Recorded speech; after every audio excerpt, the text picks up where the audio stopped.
Friends, welcome to my channel. ఈరోజు అయితే మీరు చూస్తున్నది పాలకూర రైస్ ప్రిపరేషన్.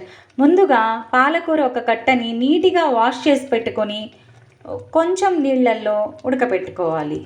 ఈలోపు మనం ఒక గ్లాసు బియ్యంని నీట్గా కడుక్కొని ఈ విధంగా ఒక ప్లేట్లో వేసుకొని పెట్టుకోవాలి. ఈలోపు మనం అల్లం కొంచెం, ఒక వెల్లుల్లిగడ్డ వేసుకొని చక్కగా దంచుకోవాలి మెత్తగా అయ్యేలాగా. ఈ విధంగా కచ్చా పచ్చాగా అల్లం వెల్లుల్లిని దంచుకొని పక్కన పెట్టుకోవాలి. తర్వాత మనం క్యారెట్ని తురుముకోవాలి. ఒక గడ్డైనా వేసుకోవచ్చు, లేదా వేసుకోకపోయినా ఏం పర్వాలేదు. ఇది ఆప్షనల్ అండి, ఎవరి ఇంట్రెస్ట్ బట్టి వాళ్ళు వేసుకోవచ్చు. ఈ విధంగా క్యారెట్ని తురుముకొని పక్కన పెట్టుకోవాలి. మన పాలకూర కూడా ఆల్మోస్ట్ కుక్ అయిపోయిందండి. ఇప్పుడు దీన్ని దించి పక్కన పెట్టుకొని కొద్దిసేపు చల్లార్చుకోవాలి. కొంచెం కొత్తిమీరను కూడా మనం వాష్ చేసుకొని చక్కగా కట్ చేసుకొని పెట్టుకోవాలి.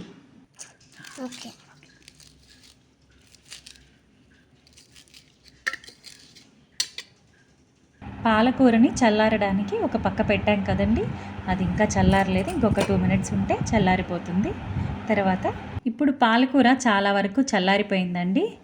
ఇప్పుడు మనం ఈ విధంగా ఇందులో వేసుకొని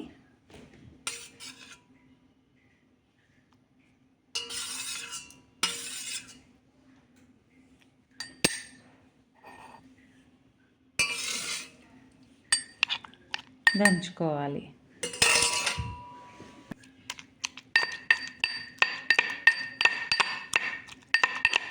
ఇలా దంచుకోనైనా దంచుకోవచ్చండి, లేదా మిక్సీలో అయినా వేసుకోవచ్చు.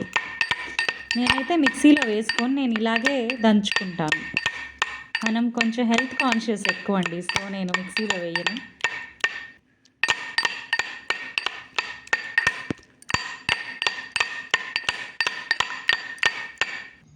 పాలకూరని ఈ విధంగా అయ్యే వరకు దంచుకొని తీసి పక్కన పెట్టుకోవాలి. కుక్కర్ తీసుకున్నాను. కుక్కర్లో ముందుగా ఆలివ్ ఆయిల్ వేస్తున్నాను. లైట్గా ఆలివ్ ఆయిల్ వేసుకొని ఇందులో అల్లం వేసుకోవాలి. నూనె కాగిన తర్వాత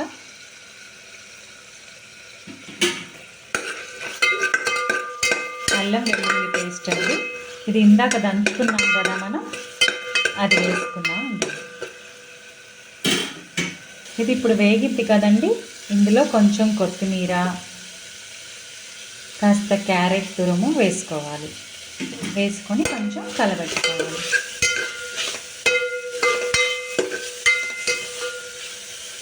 ఇందులో కొంచెం నెయ్యి కూడా వేసుకోవాలండి.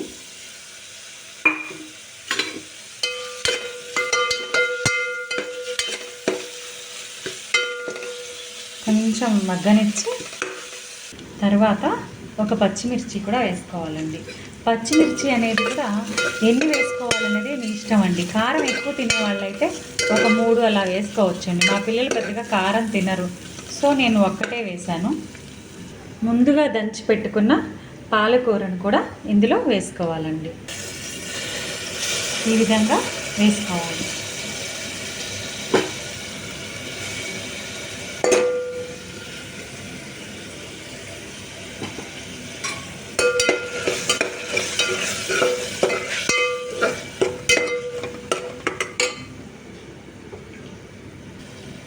ఇప్పుడు ఒక చెంచా సాల్ట్ కూడా వేస్తున్నాను. ఇది 2 నిమిషాలు మగ్గనివ్వాలండి. ఇప్పుడు మగ్గింది కదండి, ఈ మగ్గిన దాంట్లో ఇప్పుడు బియ్యం వేసుకోవాలండి. బియ్యం ముందుగా మనం కడిగి పెట్టుకున్నాం కదండి, ఆ బియ్యం అన్నీ ఇందులో వేసేసుకోవాలి.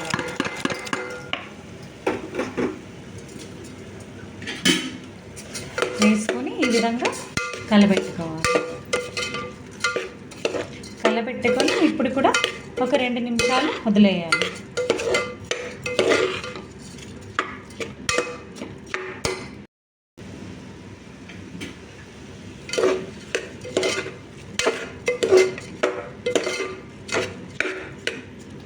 ఈ విధంగా కలుపుకున్న తర్వాత ఒక గ్లాసుకి 2 గ్లాసులు నీళ్లు తీసుకోవాలండి.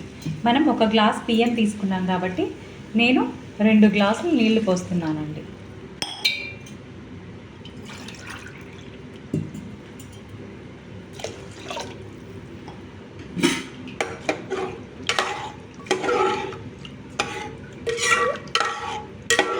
ఇప్పుడు ఉప్పు అది మనం ఒకసారి చెక్ చేసుకొని ఒకవేళ తక్కువ ఉంటే వేసుకోవాలి.